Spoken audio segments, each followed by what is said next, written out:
Summer's here, and I paired up with my good friend Johnny Payne for the Freedom Tour. Johnny, tell them about our first stop. Oh, we're going to have plenty of fun. May 29th, Knoxville, Caribbean Jerk Fest. Johnny Payne and the True Believers will be there. We'd love to see y'all in the house. May 29th, Knoxville, Jerk Fest. God bless. It's Albert Prince Bell, 21-0 checking in, and you rocking with Keeping It Real Sports. And we're gonna be on a lot of times. I love the platform. Check in, it's the new wave. Like, follow, subscribe, and do all that good stuff.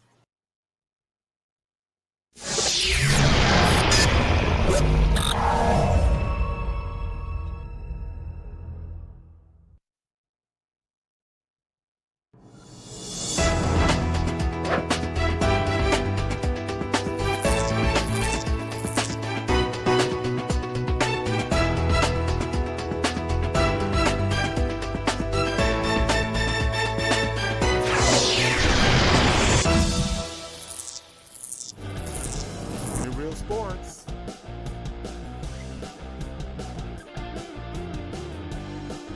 Boy, we're back and we're better than ever. I'm the Real Sports guy, Steve Taylor. He is the Sandman. Welcome back, Sandman. Tell me, how are you feeling, brother? On the mend, partner, on the mend, but glad to be back. Thanks for all the thoughts and prayers over the last couple weeks. It's been a little rough, but thankfully no hospital stay, so it could have been a lot worse. But ready to rock and roll. We got a big show today. Lots to talk about. PGA Championship, Preakness, playoffs. Man, it's going to be a good one. It's good to be back. It is so much to talk about. Remember, like and subscribe. Tell us what the heck you want to hear. Man, we'll get all of that in. That's what we do. We keep it real. But without further ado, let's get into what do we call it, Andy? The quick hitters.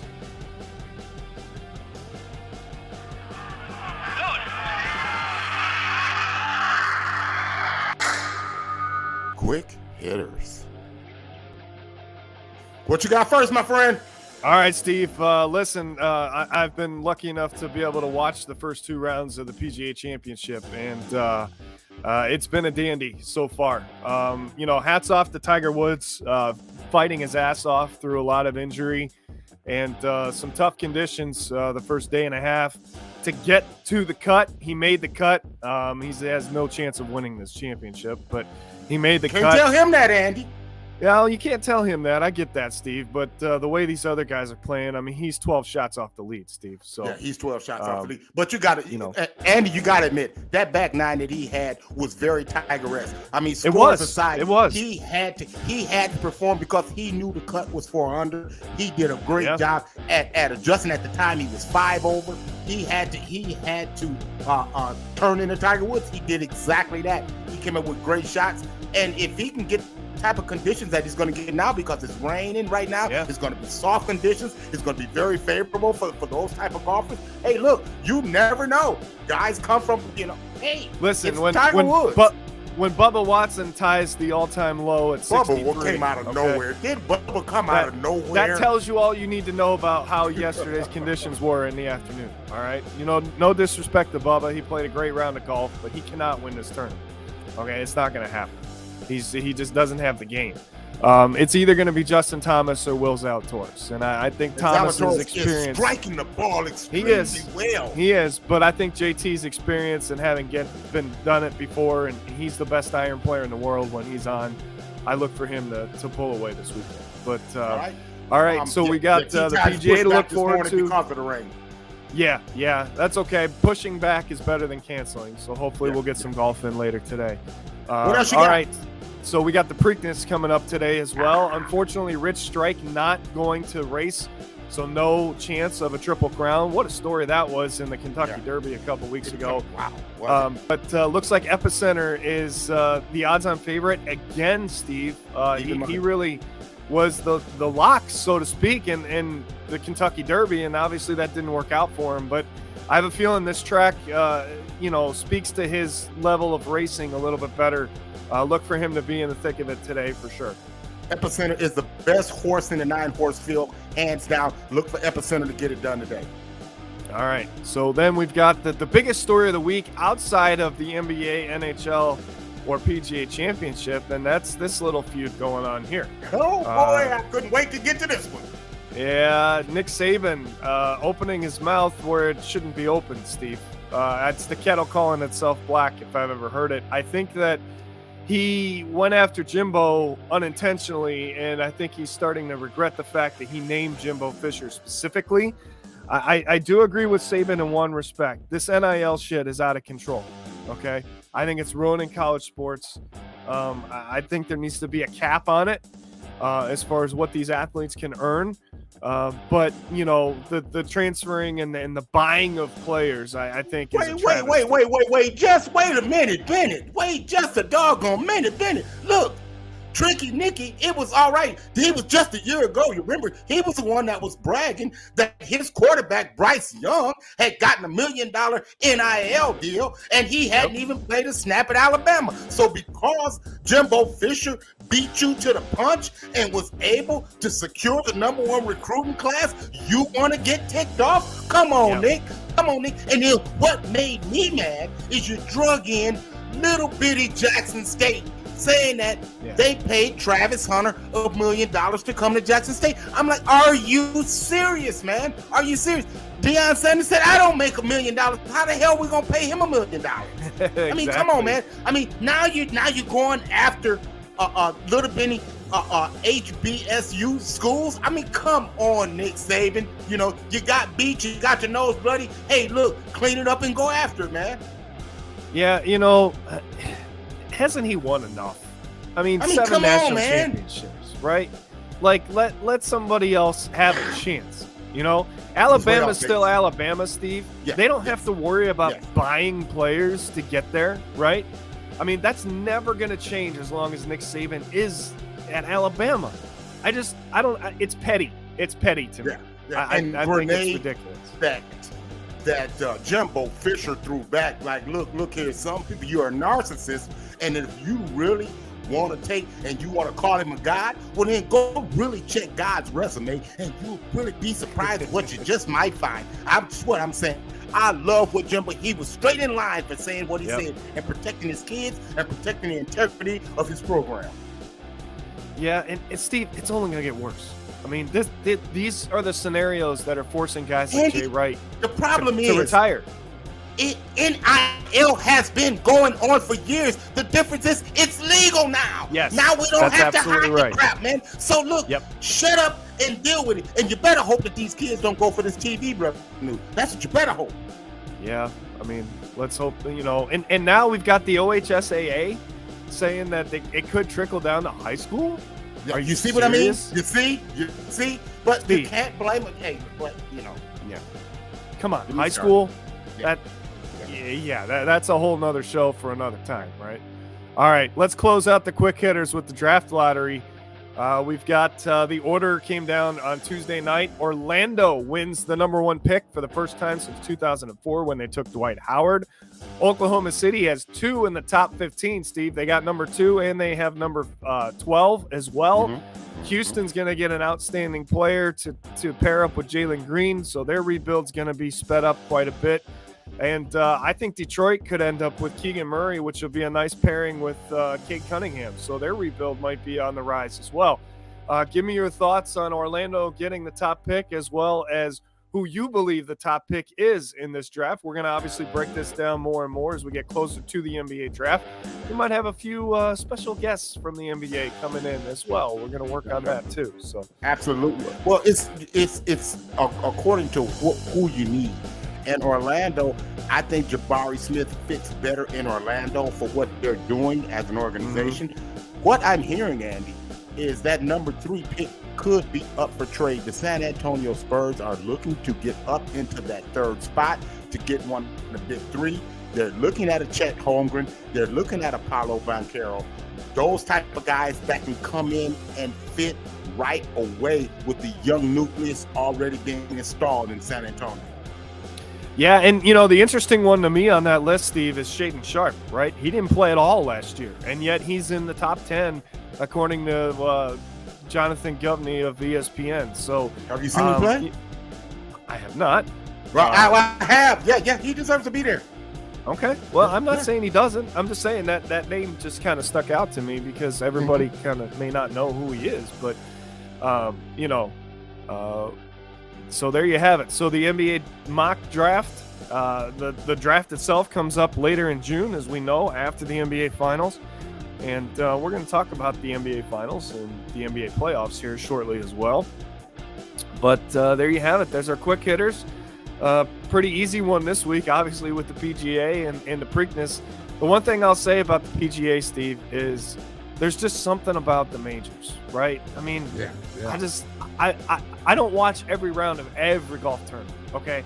I watch every single round of every single major for a reason. And that was fun to watch yesterday. Yeah. Today should be just as good, if not better. Yeah, sure. I mean, to see the young guns are here, man, and they ain't going anywhere, man. No. It's the ball striking is starting to become spectacular. I mean, these kids are getting up and down, and Oh, by the way, the number 1 player in the world didn't even make the cut. Can we talk about that for a minute? Scotty Scheffler on his supposedly home course really struggled, Steve. He shot 75 yesterday, finished 6 over, didn't even come close to making the cut. So that should tell you everything you need to know about the field right there. Man, it's so much going on. We've got so much to talk about, man. Those were our quick hitters. Man, let's get into the hockey. Your hockey report. Yeah, all right. Let's hit the hurry up. We call it. We're gonna do it in a hurry up, but we call this "My Cup Runneth Over."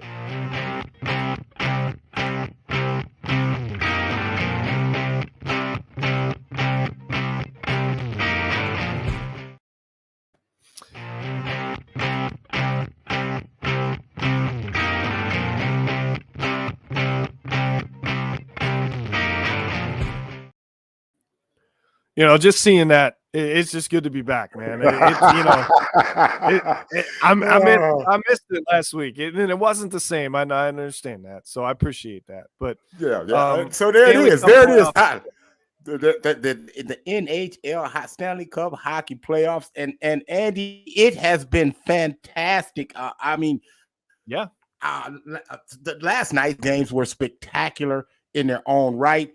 But when you start to break this thing down, man, let's start with the Eastern Conference, and let's start with the Florida series and Tampa Bay. I mean, break that thing down. You think this thing is over? Tell me about it.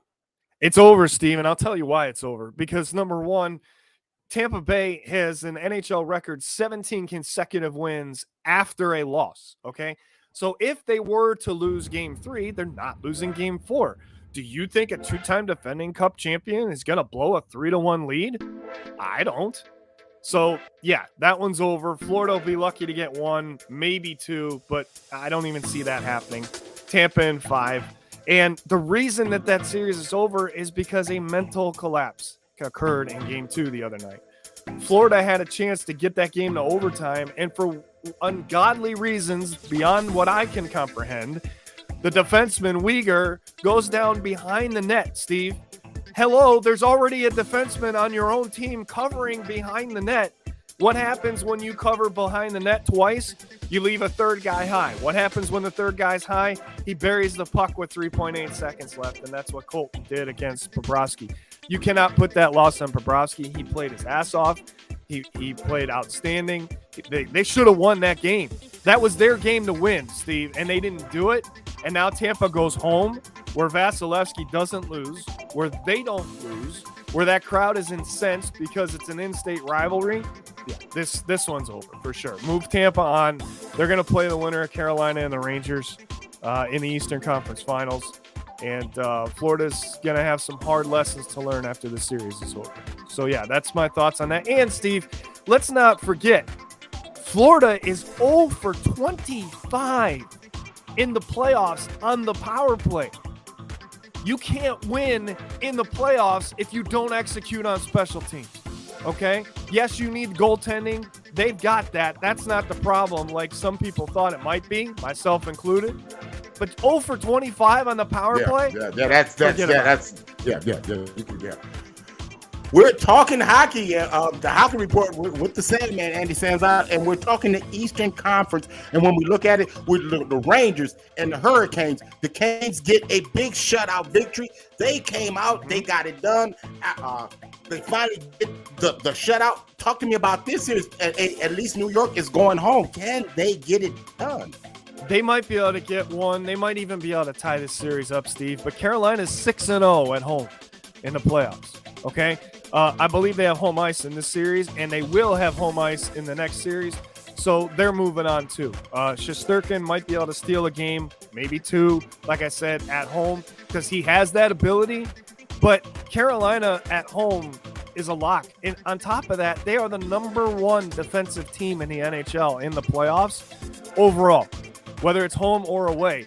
And it just goes to show you all these goal scorers that are out there, the Connor McDavids, which we'll get into here in a little bit, the Matthew Tkachuks, the Nathan McKinnons, I can go on and on and on.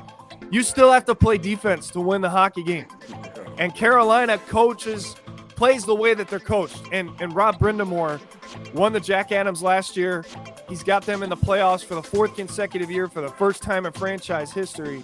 Steve, they just play the game the right way. Did you see how much they shut down the neutral zone last night in that shutout? Yeah. It wasn't just Ranta and what they did in their defensive end. The Rangers didn't have a chance to establish their offense, okay? The reason for that is because the neutral zone was not permissible. Yeah. Okay. Yeah. And when the Rangers only got 21 shots up on goal at Ranta. Exactly. Ranta only stole 21 shots, and that's not really a whole lot of shots to face. So you're absolutely right. The defense was stellar. Yeah. So I mean, this series will go longer than the Florida series because the Rangers are tough at home as well, and I think they'll get 1, maybe 2. But Carolina's 6-0 at home, Steve. They win it in 7 if that stands to be the case, right? So I just don't see them losing the series. So we're talking hockey, and we're in the NHL playoff report with the Sandman. He's breaking it down. Hey, look, let's go to the Western Conference and let's look at the Avalanche and the Blues. Talk to me about this one, man. I was wound up about this one. Personally, I'll give you my thoughts, but I want to hear yours. Well, listen, Colorado's lucky right now to be tied 1-1. They easily could be down 2-0. And that happened at home, okay? So they have to be sweating going into Game 3 tonight because, as you know, St. Louis is a hard building to win in. especially in the playoffs. That's one of the loudest buildings in all of professional sports. They get that decibel level up over 104, makes it really tough, right? Binnington has found his Stanley Cup winning form. That's a problem for Colorado, okay? But, Steve, Colorado lost for the first time the other night in the entire playoffs, and they're winning despite the fact that their lead scorers are not scoring.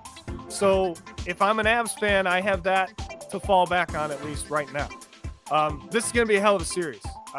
There's no way this is a short series. This is going to go 6, maybe even 7, as you probably hope. But I think I Colorado, don't want it to go 7. Well, you don't want, obviously. I mean, obviously. But you know, for the sake of breaking down this series, Colorado has to get Game 3 tonight, or they're going to be in serious trouble. That's my opinion. So give me your take from the St. Louis side, because we all know that's where you're coming from. Well, what St. Louis did, I was beside myself after Game 1 with the many shots on goal that the Avalanche had. They doubled the Blues' output in shots on goal. And you saw the many opportunities that they had. That was very disturbing to me. Well, what the Blues did was keep everything in front. The changes that they made is they packed everything up and they quit chasing the puck. That's the big thing, Andy. When you chase the puck, you give up angles. Every goal that was scored against the St. Louis Blues has been against an angles. In front of the net, Jordan Binnington is the man. Okay, even the shorthanded goal the power play goal that they scored against the Blues the other night, it was angles chasing the damn puck. When the Blues quit chasing the puck, they're very solid. I'm interested in seeing the adjustments that Colorado makes tonight. Will they make an adjustment to try to get spacing, to try to get better angles to shoot on Binnington? If they don't, hey, man, I like what the Blues are doing. Yeah, and the one thing that Colorado hasn't been able to do yet, Steve, is utilize that speed, right? You know, give St. Louis a lot of credit for doing their job in the neutral zone as well.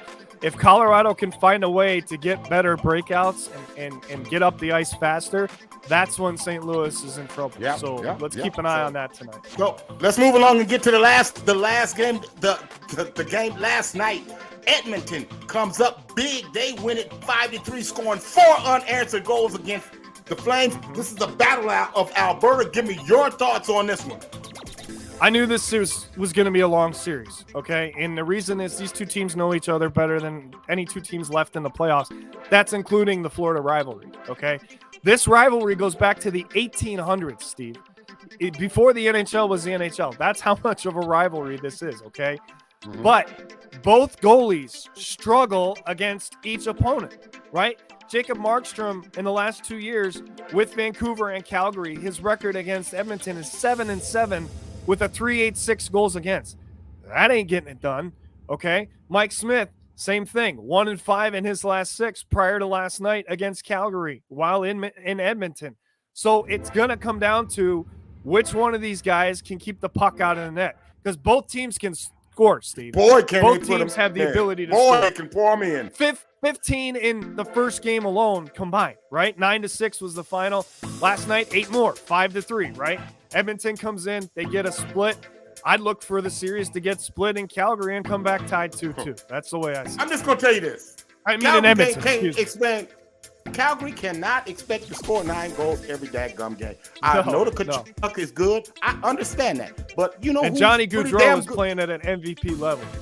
Yeah, and that's fine. But you know who's on the other side, who's playing out of this world? Guy's name is Connor McDavid, that guy. Yeah, that guy. The best guy on the planet. Yeah, exactly. Yeah. So there we go. There's the hockey report, man. Let's keep it moving. Hurry up.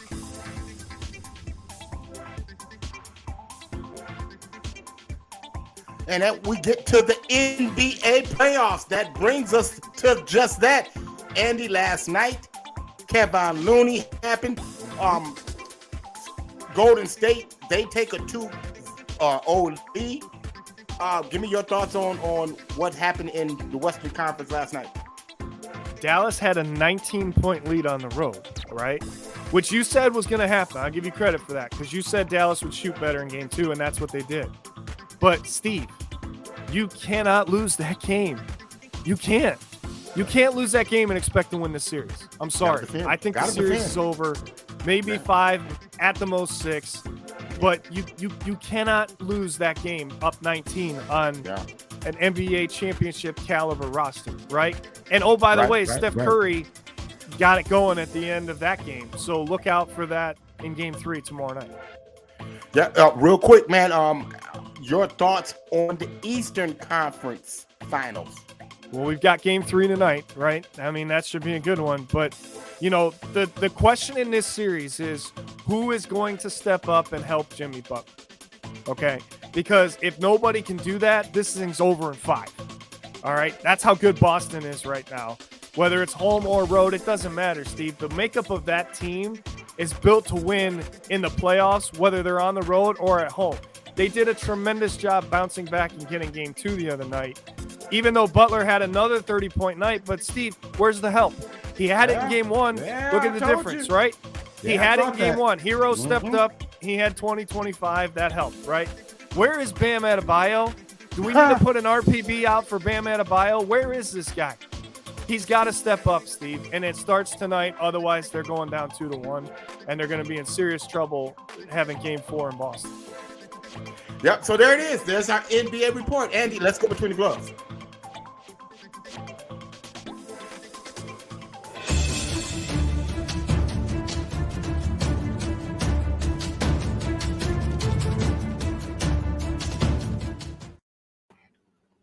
Let's go between the gloves, where we give you a weekly look at boxing. And we're going to start with last Saturday night, where Jermell Charlo faced Brian Castano in a highly anticipated rematch. In a fight where Charlo actually had a draw. Most people thought Castano won the fight. But let's go to last Saturday night, where Charlo turned it on in a fight that has definite fight of the year complications, and it probably will be a fight of the year. But I tell you what, it was a great fight. Charlo stopped Brian Castano in the 10th round, 4-belt undisputed champion at 154 pounds. With the win, Charlo avenged the disputed draw versus Castano. Charlo joins the likes of Bernard Hopkins, Jermaine Taylor, Terrence Crawford, Canelo Alvarez, Josh Taylor, and Alexander Usyk as all 4-belt division champions unified. So my hat's off to Jermell Charlo. Great job there. Let's move on to the fight that everyone is talking about. Still, the fight world is up in array. What am I talking about? Well, I'm talking about the Canelo Alvarez and Dimitri Bivol fight. Canelo Alvarez is looking for a rematch in this, but the boxing world is still on his side at the stunning upset. And when you look at this, Canelo lost the fight 115-113 on all of the judges' scorecards. But when you look inside of the actual copy box numbers as to the actual scorecards, you kind of ask yourself, what the hell were they looking at? And let's look at this. If you notice, the judges, all 3 judges gave the first 4 rounds to Canelo Alvarez. And you say, well, how can you do that when Canelo Alvarez got outpunched in all 4 of those rounds? And if you look at down at the bottom of the screen where it says total punches landed, Dimitri Bivol outpunched Canelo Alvarez in every round. I had the fight 117-111. The judges had it 115-113. It leads you to say, it was some freaky stuff that was going on. But I tried to tell you guys about Canelo Alvarez, that he wasn't on the pound-for-pound list. And now that you mention that, you say, Steve, who do you have on the pound-for-pound list? Well, let's do that. Let's look at our pound-for-pound list, and let's start with number 6. Number 6 will be Tank Davis. Tank Davis has a big fight coming up against Rolly Romero.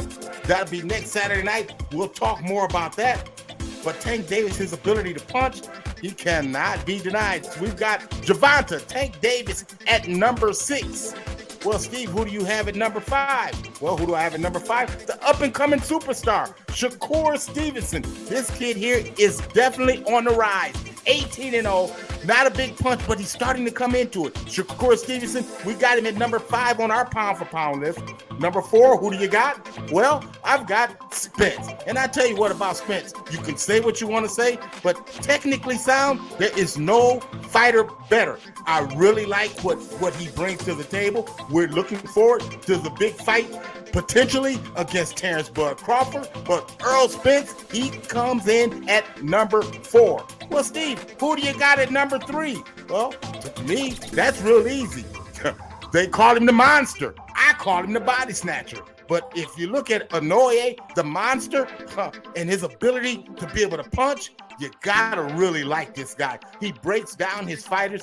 He has the ability to make you quit. I like Naoya Inoue at number 3. Who do you got at number 2, Steve? Well, that's real easy. For me, it's the Gypsy King, Tyson Fury. His ability to be able to punch. He punches like a kick mule. He can box your head off. The Gypsy King, he comes in at number 2. And who does that bring us for number 1? The baddest man on the planet. Yeah, you got it.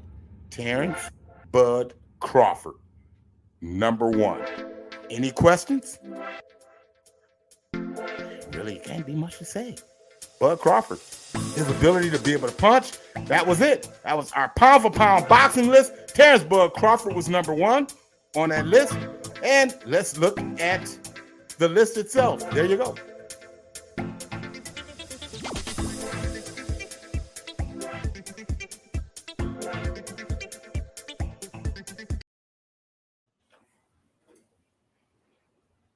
Can't argue that list. Ladies and gentlemen, are you ready?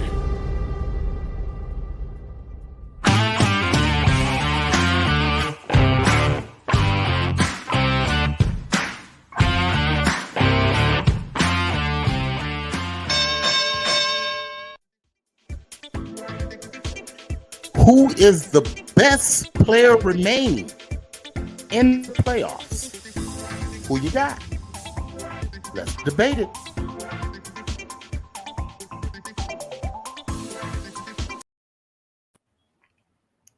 Who you got? Listen. Sorry. I knew that was going to happen at least once today. Until I see otherwise, okay? That's a hell of a list, right? Any one of those guys, you or me could win that argument, right? Let's be fair. That's the truth, okay? But until I see otherwise, the most dangerous player on that list is still Steph Curry. Steph Curry has the innate ability to single-handedly take over a game with his shooting ability. And Steve, if you've watched what I've seen, he's doing it without having to shoot the basketball. That's dangerous, okay? So give me Steph Curry on that list. But I'd be happy to have any one of those guys. Yeah, because Jimmy Butler is phenomenal. Jason Tatum is phenomenal. Steph Curry is phenomenal. But what we're talking about is the best damn player on that list. And that's got to be Baby Bird, Luka Doncic. I mean, he dropped 42. No, 40. He dropped 42 last night. He dropped 42. I mean, come on, man. What? All he needs is a little. Somebody come along with him. Come along with the ride. Come on the ride with me because I'm gonna get 40. That's what I do. This is what I do. If you look at the list of greatest scorers in playoff history average, Luka Doncic is at the top of that list. Okay, Yes. Yep. Over Michael Jordan. Yes, over Michael Jordan too. Over I'm LeBron. just saying, Luka Geek.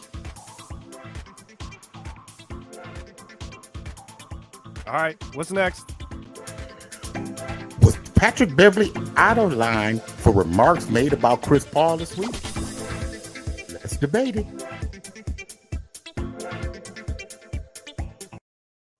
Well, he didn't hold back, did he, Steve? Ooh, I mean- boy, oh boy. You know, I go hard in the paint, but damn. Listen, when he said that Chris Paul can't guard anybody, I mean, that got my attention real fast. He called him a damn cone, is what he called him. Let me be real. Look. What does a cone do? When you do your moves against a cone, what does a cone do? It stands still. That's what the hell Chris Paul does. All Pat Beverly did was tell y'all what I've been saying about Chris Paul all along. He's the president of the Players Association, so he gets fouls called on him that nobody else gets fouls called on. He hits people in the genitals. He goes upside people's heads. And if Pat Beverly did that, guess what would happen? They'd be out of the game. There you go. So he is spot on, and I'm glad somebody else other than me saw that. I love Pat Bev now. Yeah, you know, it's funny because he was on your Are You Serious 2 weeks ago, right? Yeah, but I took him off. He ain't on there no more. Yeah, he's good. He's all right with me. Right? Yeah. That's all it takes is one, you know. So he flipped the script on you for sure. But now let's not overkill the Pat Bev thing, ESPN. Okay, that's all I'm asking. But yeah, man, we need to keep him on there. My gosh, I love Pat Bev. I love what Pat Bev has done. Yeah. All right, what's last? Last one. Who is the best baseball team in New York? The Yankees or the Mets? Who you got? Let's debate it. All right, so I'm pretty sure the Yankees have the best record in baseball, right? I mean, why is this even a debate? This is not a debate, Steve. It's the Yankees. It's not even close, and here's why. Max Scherzer is on the IL for 6 to 8 weeks. That's 2 months out of the season. That's a long time, okay? The Mets were where they were because of Scherzer. Without him, I don't know if they can sustain the way that they've been playing. I think they'll stay on top of the East because it's a weak division. Let's be honest. But if you're asking me who the better team is, if I had to go to Vegas and pick one of them to be in the World Series, it's the Yankees. It's not even close. It's hard to argue that, but you can't deny what the damn Mets are doing. Did you see that walk-up shot that Pete Alonso hit the other night? Mm-hmm. Where he just like they're running people down, they're shutting people out, they're scoring freaking 7 runs in the bottom of the ninth for crying out loud to win baseball games. Right now, the heart of New York City has to be going for the Mets. You know what I'm saying? I'm just saying what I think. I'm thinking the heart of New York. You know, the Yankees are the Yankees. The Yankees are the Yankees. And we're going to get what we're going to get. Judge is going to ride. Them dudes. Severino and company. Mm-hmm. We understand that. Gary Cole, we get all of that. We get all of that. But we also no Gary Sanchez this year because he's in Minnesota. So that's going to help them, But we also get the fact that you underachieve when the pressure is on. So that's true. I'm waiting and I'll see. So there it is, man. Well, listen, it's funny I said that I would go to Vegas with the Yankees because you asked me who's going to be in the World Series at the end of the year a couple weeks ago, and I told you it would be the Blue Jays and the Mets. So I've got the Mets coming out of the National League. But right now, the debate is over because it's the Yankees right now. Yep. We'll see at the end of the season, like you said, because the Yankees don't do well in the playoffs. Trivia question. Yes, sir. In NBA history has the most 50-point games for a franchise? Oh, man. Is it Wilt? Here, let me help you out. Take a look at that. Yeah, I thought so. It's not even close, people. Will you quit making Michael Jordan the GOAT? Look at that 38 to 109. Let's not even talk about it, people. I'm done talking about it. That was my by the way for the week. Okay, I like that. I like the by the way. Hey, by the way, it's good to be back, my friend. Let me just tell you that. It's great to have you back, man. COVID's no joke, but I'm glad. And see, that's what I didn't go into detail. I just said you were out. But fine. Now that it's out, Andy. Sav broadcasted it to everybody, so I figured I better cover it on this show. Or well, people are gonna be mad at me. Well, I didn't. I mean, I didn't. That's totally on you. So, But Hey, I appreciate I having you back. was surprised you didn't say it last week, but I appreciate mm-mm. the candidacy, but I have no problem saying it. I got COVID. It wasn't fun. It's not fun, but I'm look at me. I'm on the mend. I'm getting better. I took care of myself. I did what I was supposed to do. I rested. I took time off work. I drank the fluids. I had an amazing wife to make sure that I ate food, even though I lost 8 pounds. So, I had great friends like you and family that were checking in on me for support. And you just gotta, I'm gonna say this, Steve. This is a PSA, and I think you're gonna be okay with it. Please, people, keep wearing your masks in public, because I swear to you that's how I got it, because I forgot to wear do mine. Oh, I wear mine. that. So Wear let's mine. be thoughtful of others. Yeah, definitely. Hey, look, another one in the books. Glad to have you back, man. And until next time, We wish you love and peace. Deuces.